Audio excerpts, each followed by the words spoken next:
ನಮಸ್ತೆ ಗೆಳೆಯರೆ, ಇನ್ಫಾರ್ಮೇಷನ್ ಬ್ರೋನ ಮತ್ತೊಂದು ಜಾಬ್ ಇನ್ಫಾರ್ಮೇಷನ್ ವಿಡಿಯೋಗೆ ನಿಮಗೆ ಪ್ರೀತಿಯ ಸುಸ್ವಾಗತ ಅಂತ ಹೇಳ್ತಾ ಗೆಳೆಯರೆ, ಇವತ್ತು ಜಿಲ್ಲಾ ಆರೋಗ್ಯ ಮತ್ತು ಕುಟುಂಬ ಕಲ್ಯಾಣಾಧಿಕಾರಿ ಕಚೇರಿ ಉಡುಪಿ ಜಿಲ್ಲೆ ಅಜ್ಜರಕಾಡು ಉಡುಪಿ ಸರಿನಾ, ಈ ಒಂದು ಜಿಲ್ಲಾ ಆಸ್ಪತ್ರೆಯಲ್ಲಿ ಕರೆದತಕ್ಕಂಥ ಒಂದು ನರ್ಸಿಂಗ್ ಹುದ್ದೆಯ ಬಗ್ಗೆ ಈ ಒಂದು ವಿಡಿಯೋದಲ್ಲಿ ಮಾಹಿತಿಯನ್ನು ನೀಡ್ತಾ ಹೋಗ್ತೇನೆ. ಗೆಳೆಯರೆ, ಯಾರಾದರೂ ಇನ್ನು ನಮ್ಮ ಚಾನಲ್ನ ಸಬ್ಸ್ಕ್ರೈಬ್ ಆಗಿಲ್ಲ ಅಂದರೆ ಕೆಳಗಡೆ ನಮ್ಮ ಚಾನಲ್ ನೇಮ್ ಪಕ್ಕ ಸಬ್ಸ್ಕ್ರೈಬ್ ಬಟನ್ ಇದೆ, ದಯವಿಟ್ಟು ಸಬ್ಸ್ಕ್ರೈಬ್ ಆಗಿ. ಪಕ್ಕದಲ್ಲಿ ಬೆಲ್ ಬರ್ತಕ್ಕಂಥ ಬೆಲ್ಲೈಕನ್ ಕ್ಲಿಕ್ ಮಾಡಿ ಹಾಗಂತ ಟಪ್ ಮಾಡಿ ಹೇಳ್ತಾ ವಿಡಿಯೋ ಶುರು ಮಾಡ್ತಾ ಇದ್ದೇನೆ. ಗೆಳೆಯರೆ, ಹೋದ ವಿಡಿಯೋದಲ್ಲಿ ನಾನು ಉಡುಪಿ ಜಿಲ್ಲೆಯಲ್ಲಿ ಕಾಲಿರ್ತಕ್ಕಂಥ ಹಲವಾರು ಹುದ್ದೆಗಳು ಅಂತಂದರೆ ಹೃದಯ ತಜ್ಞರಾಗಿರ್ಬೋದು, ಅನಸ್ಟೇಸ್ಟಿಸ್ಟ್ ಆಗಿರ್ಬೋದು, ನರ್ಸ್ಗಳಾಗಿರ್ಬೋದು, ಹಲವಾರು ಹುದ್ದೆಗಳ ಬಗ್ಗೆ ನಾನು ನಿಮಗೆ ಮಾಹಿತಿಯನ್ನು ನೀಡಿದ್ದೆ. ಗೆಳೆಯರೆ, ಯಾರಾದರೂ ಇನ್ನೂ ವಿಡಿಯೋ ನೋಡಿಲ್ಲ ಅಂದರೆ ಹೋಗಿ ವಿಡಿಯೋ ನೋಡಿ ಅಂತ ಹೇಳ್ತಾ, ಹೊಸದಾಗಿ ಆಗ್ತಕ್ಕಂಥ ಒಂದು ಶುಶ್ರೂಷಕ ಅಂತಂದರೆ ನರ್ಸ್ ಹುದ್ದೆಗೆ ಒಂದು ವಿವರಣವನ್ನು ನಾವು ನೀಡ್ತಾ ಹೋಗ್ತೇನೆ. ಈ ಒಂದು ಹುದ್ದೆಗೆ 31/12/2025 ಒಂದು ಅಧಿಸೂಚನೆಯನ್ನು ಪ್ರಕಟ ಮಾಡಿದ್ದಾರೆ ಗೆಳೆಯರೆ.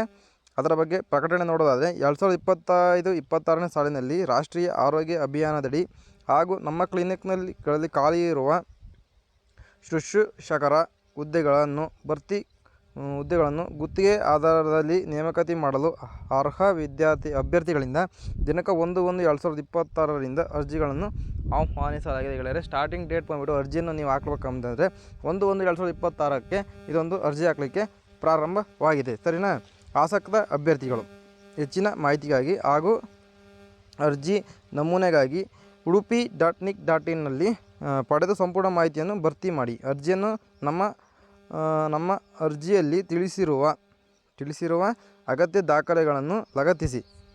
ದಿನಾಂಕ 16/1/2026 ಸಂಜೆ 4 ಗಂಟೆಯೊಳಗೆ ಜಿಲ್ಲಾ ಯೋಜನಾ ನಿರ್ವಾಹಕ ಘಟಕ NHM ಜಿಲ್ಲಾ ಆರೋಗ್ಯ ಮತ್ತು ಕುಟುಂಬ ಕಲ್ಯಾಣ ಅಧಿಕಾರಿಗಳ ಕಚೇರಿಯಲ್ಲಿ ಸಲ್ಲಿಸುವುದು ಸರಿನಾ. 16/1/2026 ಸಂಜೆ 4 ಗಂಟೆವರೆಗೂ ನಿಮಗೆ ಅರ್ಜಿಯನ್ನು ಹಾಕಲಿಕ್ಕೆ ಒಂದು ಸಮಯದ ಗಡುವನ್ನು ನೀಡಿದ್ದಾರೆ ಅಂತಲೇ ಹೇಳ್ಬೋದು.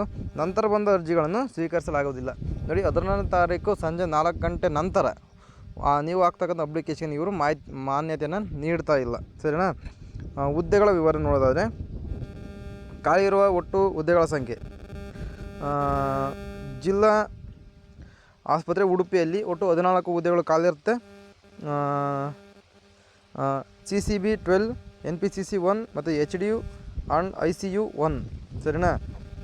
ಇಷ್ಟು ಖಾಲಿರ್ತಕ್ಕಂಥ ಹುದ್ದೆಗಳು ಜಿಲ್ಲಾ ಆಸ್ಪತ್ರೆಯಲ್ಲಿ 14 ಹುದ್ದೆಗಳು ಯಾವ್ಯಾವ ಅಂತಂದರೆ, CCBಯಲ್ಲಿ 12 ಹುದ್ದೆಗಳು, NPCCಯಲ್ಲಿ 1 ಹುದ್ದೆ, ICU ಮತ್ತು HDUಯಲ್ಲಿ 1 ಹುದ್ದೆ, ಒಟ್ಟು 14 ಹುದ್ದೆಗಳಿಗೆ ಅರ್ಜಿಯನ್ನು ಕರೆದಿದ್ದಾರೆ. ತಾಲೂಕು ಸಾರ್ವಜನಿಕ ಆಸ್ಪತ್ರೆ ಕುಂದಾಪುರದಲ್ಲಿ 3 ಹುದ್ದೆಗಳು ಯಾವುದಕ್ಕೆ ಬಂದರೆ HDU ಮತ್ತು ICU, SNCU ಮತ್ತು FRU ಅಲ್ಲಿ ಟೋಟಲ್ 3 ಹುದ್ದೆಗಳನ್ನು ಅರ್ಜಿಯನ್ನು ಕರೆದಿದ್ದಾರೆ ಸರಿನಾ. ಮತ್ತು ಸಮುದಾಯ ಆರೋಗ್ಯ ಕೇಂದ್ರ ಬ್ರಹ್ಮಾವರ ಸರಿನಾ, 1 ಹುದ್ದೆ NBSUನಲ್ಲಿ ಸರಿನಾ. ತಾಲೂಕು ಆಸ್ಪತ್ರೆ ಕಾರ್ಕಳದಲ್ಲಿ 1, FRU ಇದಕ್ಕೆ. ನಿಟ್ಟೂರು ನಮ್ಮ ಕ್ಲಿನಿಕ್ ನಿಟ್ಟೂರು ಉಡುಪಿಯಲ್ಲಿ 1, ನಮ್ಮ ಕ್ಲಿನಿಕ್ ದೊಡ್ಡಣ್ಣಗೊಡ್ಡೆಯಲ್ಲಿ 1 ಮತ್ತು ನಮ್ಮ ಕ್ಲಿನಿಕ್ ಸಾಲಿಗ್ರಾಮದಲ್ಲಿ 1 ಹುದ್ದೆ, ನಮ್ಮ ಕ್ಲಿನಿಕ್ ಕಾರ್ವಿಕೆರೆ ಕುಂದಾಪುರದಲ್ಲಿ 1 ಹುದ್ದೆ ಮತ್ತು ನಮ್ಮ ಕ್ಲಿನಿಕ್ ವಾರ್ಸೆ ಬೈಂದೂರಲ್ಲಿ 1 ಹುದ್ದೆಗೆ ಅರ್ಜಿಯನ್ನು ನೀಡಲಾಗಿದೆ ಸರಿನಾ. ಇದಕ್ಕೆ ವಿದ್ಯಾರ್ಹತೆ ನೋಡೋದಾದರೆ, ಅರ್ಹತೆ ಕೆಳಕಂಡಂತಿದೆ. ಕರ್ನಾಟಕ ಸರ್ಕಾರದ ಮಾನ್ಯತೆ ಪಡೆದ ಸಂಸ್ಥೆಗಳಲ್ಲಿ BSc nursing GNM diploma nursing ಮಾಡಿರಬೇಕು ಮತ್ತು ಕರ್ನಾಟಕ ನರ್ಸಿಂಗ್ ಕೌನ್ಸಿಲ್ನಲ್ಲಿ KNC ನೋಂದಣಿ ಆಗಿರಬೇಕು.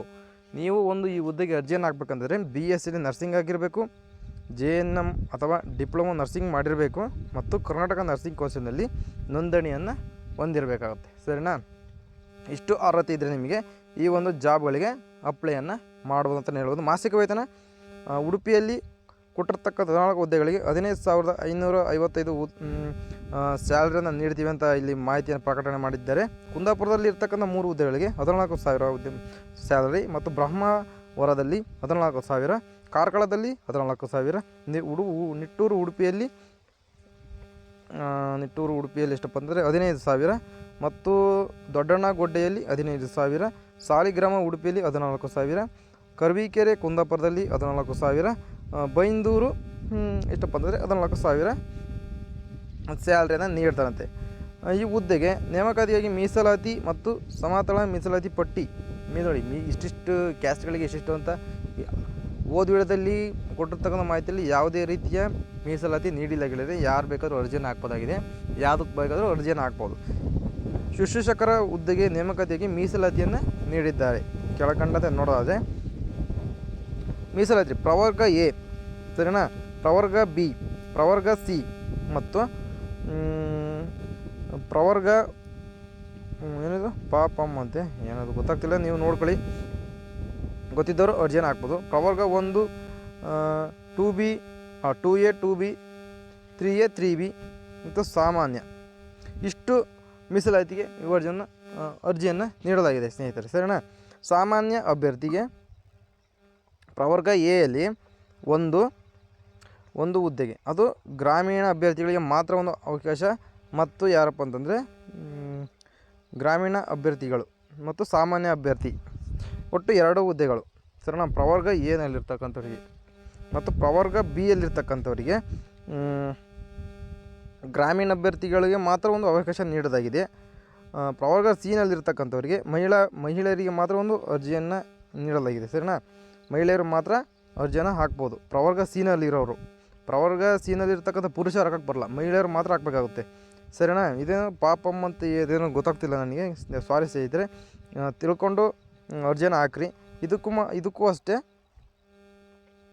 ಅಷ್ಟೇ ಗ್ರಾಮೀಣ ಅಭ್ಯರ್ಥಿಗಳು ಮತ್ತು ಮಹಿಳಾ ಅಭ್ಯರ್ಥಿಗಳು ಅರ್ಜಿಯನ್ನು ಸಲ್ಲಿಸ್ಬೋದಾಗಿದೆ.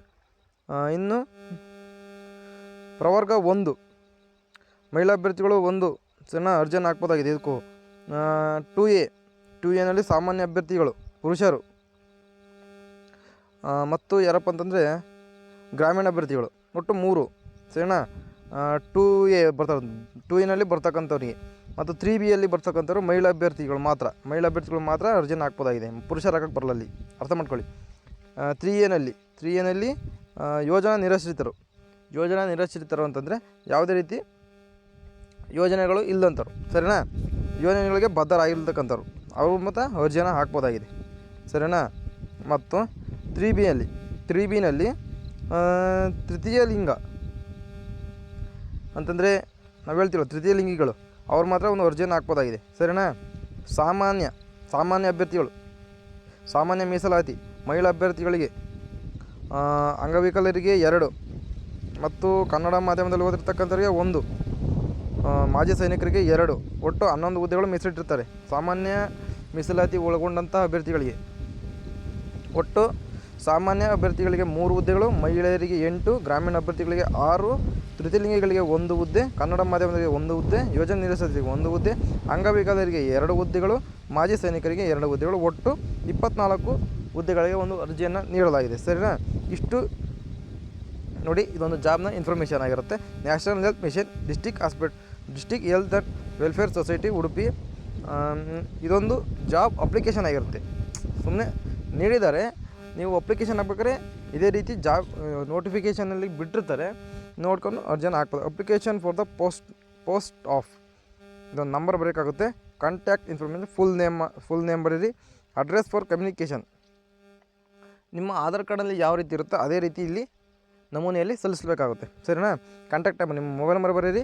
ಈಗ ನೀವು ಬಳಸ್ತಕ್ಕಂಥದ್ದು email address compulsory email address ಇರಲೇಬೇಕು, ಸರಿನಾ. ಈ ಒಂದು ಜಾಬ್ಗೆ ಅಪ್ಲಿಕೇಶನ್ ಹಾಕ್ಬೇಕಂದ್ರೆ ನಿಮ್ಮದೊಂದು ಫೋಟೋ, ಪರ್ಸ್ನಲ್ ಇನ್ಫಾರ್ಮೇಷನ್ ಬಂದ್ಬಿಟ್ಟು ಡೇಟ್ ಆಫ್ ಬರ್ತ್ ನಿಮ್ಮದು, ಆಧಾರ್ ಕಾರ್ಡಲ್ಲಿ ಯಾವ ರೀತಿ ಇರುತ್ತೋ, ನಿಮ್ಮ ಜೆಂಡರ್, ರಿಲಿಜಿಯನ್ ಮತ್ತು caste category, attach with valid certificate, ನಿಮ್ಮ ಕ್ಯಾಸ್ಟ್ ಸರ್ಟಿಫಿಕೇಟಲ್ಲಿ ಯಾವ ರೀತಿ ಇರುತ್ತೆ ಅದೇ ರೀತಿ ನೀವು ಇಲ್ಲಿ ಅರ್ಜಿಯಲ್ಲಿ ಸಲ್ಲಿಸಬೇಕಾಗುತ್ತೆ. ರೂರಲ್ ಕ್ಯಾಂಡಿಡೇಟ್ಸ್, ರೂರಲ್ ಅಂದರೆ ಹಳ್ಳಿಯವರು, ಸರಿನಾ, ಅವರು ನೀವೇ ಚೆಕ್ ಮಾಡ್ಕೊಂಡು ಹಾಕ್ಕೊಳ್ರಿ. ಫಿಸಿಕಲಿ ಹ್ಯಾಂಡಿಕ್ಯಾಪ್ಟ ಅಲ್ವಾ ಅನ್ನೋದು ಇಲ್ಲಿ ನಮೂನೆಯನ್ನು ಮಾಡಬೇಕಾಗುತ್ತೆ, ಸರಿನಾ. ಎಜುಕೇಷನ್ ಕ್ವಾಲಿಫಿಕೇಷನ್ ಇಲ್ಲಿ attach 10th card marks, relation documents, SLC marks card, 12th marks card ಇಲ್ಲಿ ಅಟ್ಯಾಚ್ ಮಾಡಬೇಕಾಗುತ್ತೆ, ಸರಿನಾ.